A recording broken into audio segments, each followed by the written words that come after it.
वैसे तो भोलेनाथ इतने भोले हैं कि अपने भक्तों की सहायता के लिए मात्र एक बेलपत्र पर भी खींचे चले आते हैं। उनको प्रसन्न करने के लिए किसी महायज्ञ, महाभोज या किसी कठिन विधि विधान की जरूरत नहीं होती। लेकिन फिर भी शिव पूजा में कुछ छोटे मोटे विधि विधान ऐसे हैं जिनका शिव पूजन में बहुत बड़ा महत्व है। अगर उनमें गलतियां हो जाएं तो पूजा अधूरी मानी जाती है और उसका फल नहीं प्राप्त होता। आइए जानते हैं कि शिव पूजा में किन बातों का विशेष ध्यान रखना चाहिए। ऐसे ना लगाएं भगवान शिव की परिक्रमा। मंदिर में भगवान के दर्शन करने के बाद परिक्रमा बेहद जरूरी मानी जाती है, अन्यथा भगवान के दर्शन पूरे नहीं होते। मगर भगवान शिव के मंदिर में ये ध्यान रखें कि आधी परिक्रमा करके वापस लौट जाएं। परिक्रमा हमेशा शिवलिंग के बाईं ओर से आरंभ करें और जहां से भगवान को चढ़ाया जल बाहर निकलता है वहां तक जाकर वापस आ जाएं।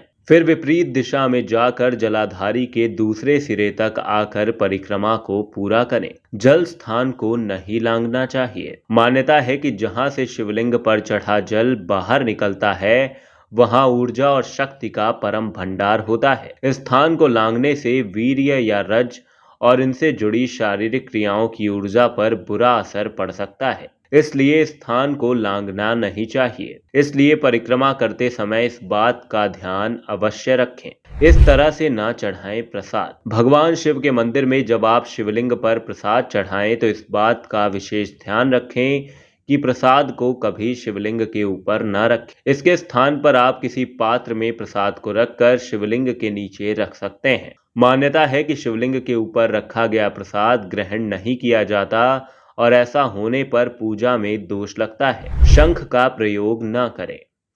भगवान शिव की पूजा में शंख का प्रयोग भूल कर भी ना करें, इससे वह रुष्ट हो जाते हैं। माना जाता है कि भगवान शिव ने शंखचूड़ नामक दैत्य का वध किया था और शंख को उसी राक्षस का अंश माना जाता है, इसलिए महादेव की पूजा में शंख नहीं बजाना चाहिए। इन पुष्पों का प्रयोग न करें। भोलेनाथ की पूजा में केसर, दुपहरिका, मालती, चंपा, चमेली, कुंद, जूही आदि के पुष्प नहीं चढ़ाने चाहिए। शिव जी को शमी, आख, पलाश और सदाबहार के फूल प्रिय होते हैं। पूजा पाठ के कार्यक्रम में आप इनमें से किसी एक का प्रयोग कर पुण्य प्राप्त कर सकते हैं। अक्षत का प्रयोग। भगवान शिव की पूजा में अक्षत का प्रयोग अनिवार्य होता है, लेकिन यह ध्यान रखें कि अक्षत टूटे हुए नहीं होने चाहिए। शास्त्रों के अनुसार टूटा हुआ चावल अपूर्ण और अशुद्ध होता है, इसलिए ये शंकर जी को नहीं चढ़ाया जाता। इसी के साथ अभी के लिए इस वीडियो में सिर्फ इतना ही। कैसी लगी आपको ये वीडियो कमेंट सेक्शन में कमेंट कर अपनी राय जरूर दें। आगे भी आपके साथ जुड़ेंगे एक नई वीडियो को लेकर। तब तक के लिए बने रहें हमारे साथ, देखते रहें जय महाकालेश्वर उज्जैन। धन्यवाद।